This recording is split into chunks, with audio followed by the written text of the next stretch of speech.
पहली बात, ना ही मैंने पांडवों को मारा है और ना ही वो मरे हैं। देखना चाहेंगे आप?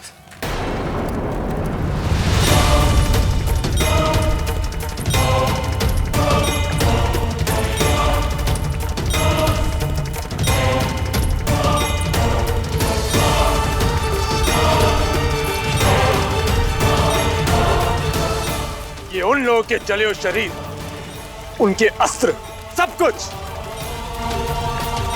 लेकिन वो रत्न कहां है?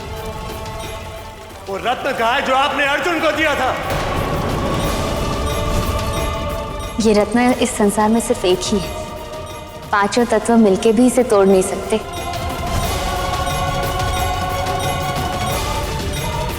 चारों ओर देखिए, क्या आपको कहीं वो रत्न दिख रहा है?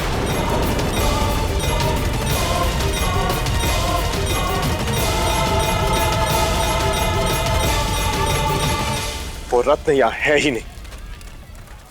आप ही ने कहा था ना कि वो रत्न कभी जल नहीं सकता। अगर अर्जुन इस आग में जल गए तो वो रत्न कहां है? आपने अपने मित्र से यह वचन लिया था कि अर्जुन हमेशा उस रत्न की रक्षा करेंगे, और अर्जुन जैसे योद्धा अपने वचन कभी तोड़ते नहीं। और अगर अभी भी आपको विश्वास नहीं है तो आइए,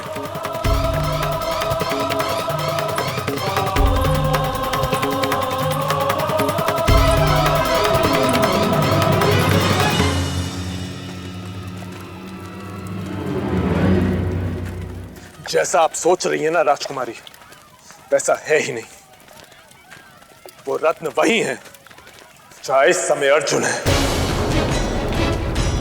और दूसरी बात, इस अग्नि से सारे पांडव बच निकले हैं।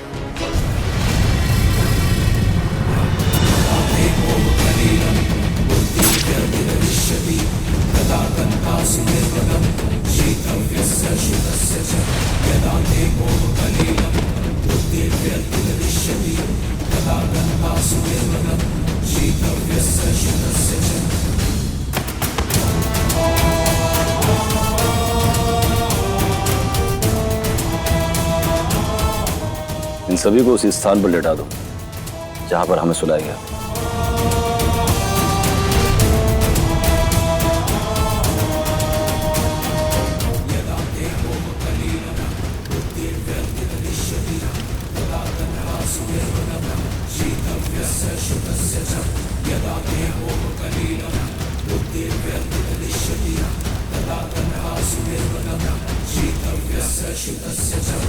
इस अग्नि ने पांडवों को भले ही नहीं जलाया, पर आपका विवेक और आपकी सोचने समझने की शक्ति को अवश्य जलाकर राख कर चुकी है।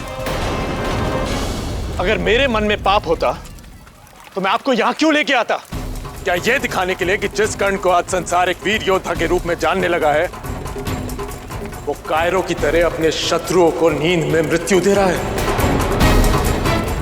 राजकुमारी उर्वी में यहां पांडवों का हत्यारा बनकर नहीं, उनका रक्षक बनकर आया था, क्योंकि मुझे मामा शकुनी के षड्यंत्र के बारे में पहले पता चल गया था।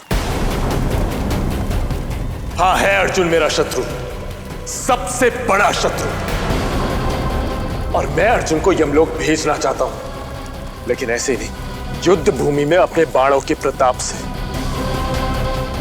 और मैं सूतपुत्र अवश्य हूं, किंतु मेरी वीरता किसी राजकुमार से कम नहीं।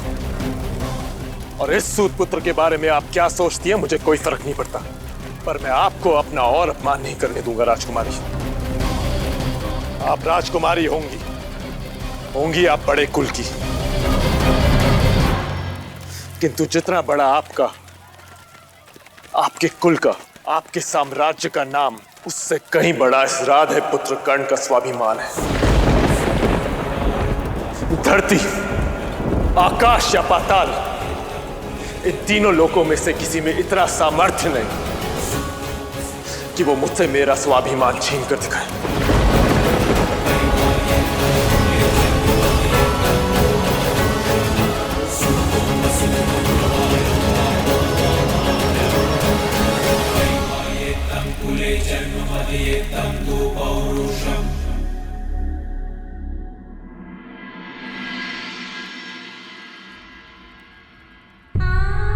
मुझे मेरी उर्वी दुनिया की सबसे रूपवान लड़की लगती। मैं तो ईश्वर से सदैव यही प्रार्थना करती थी कि वो तुम्हें मेरी बहू बनाए।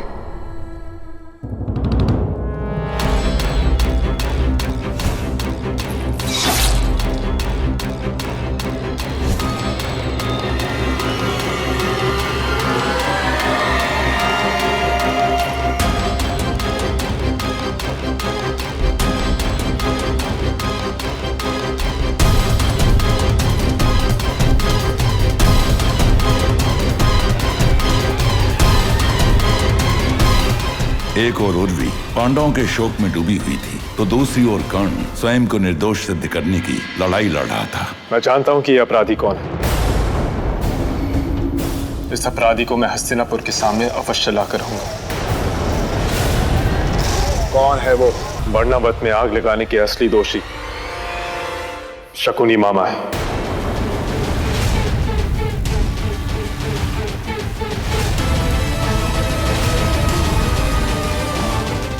इन्होंने पुरोचन की सहायता से ये षड्यंत्र रचा। भांजे दुर्योधन, यदि तुम समझते हो कि अंगराज कर्ण का आरोप सही है तो तुम बिल्कुल सही समझते हो।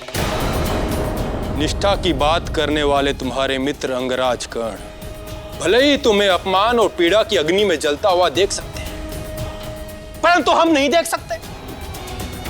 नहीं देखा गया हमसे हमारे भांजे का अधिकार और हस्तिनापुर छीनकर किसी और के हाथ में दे दिया गया।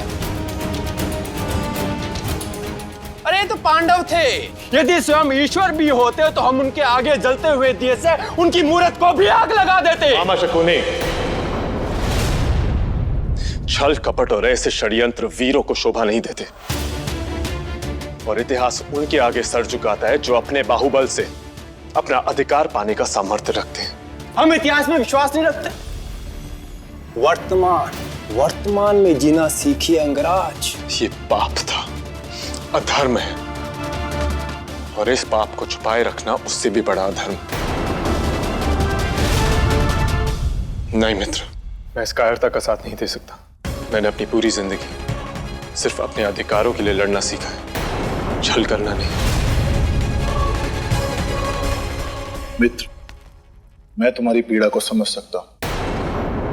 न्याय होगा, अवश्य होगा।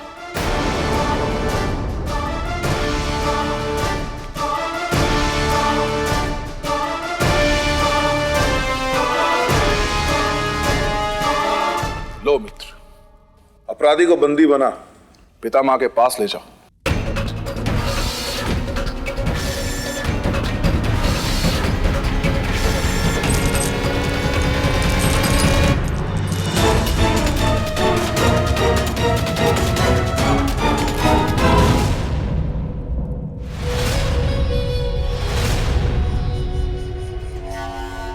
मित्र, असली अपराधी मामा जी नहीं, मैं हूं कर्ण।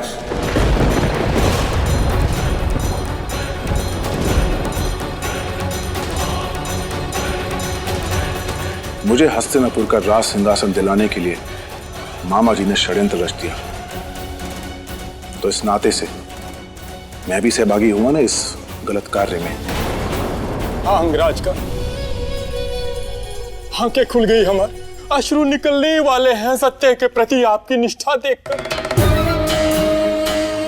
जिस मित्र ने सारे संसार के विरुद्ध जाकर मुकुट पहना तुम्हें सम्मान दिलवाया, यदि उस मित्र को पीढ़ियों में देखने का साहस रखती है आपकी आंखें, तो ले चलो हमें, क्योंकि मित्रता, भानुमति का जीवन और हस्तिनापुर इस सबसे बढ़कर है आपके अंदर की ग्लानि।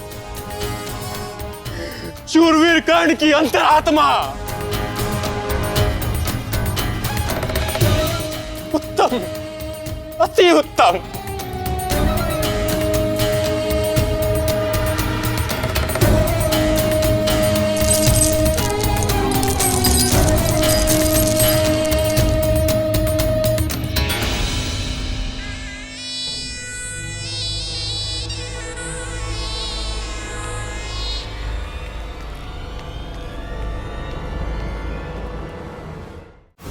वसुपुत्रवासिनी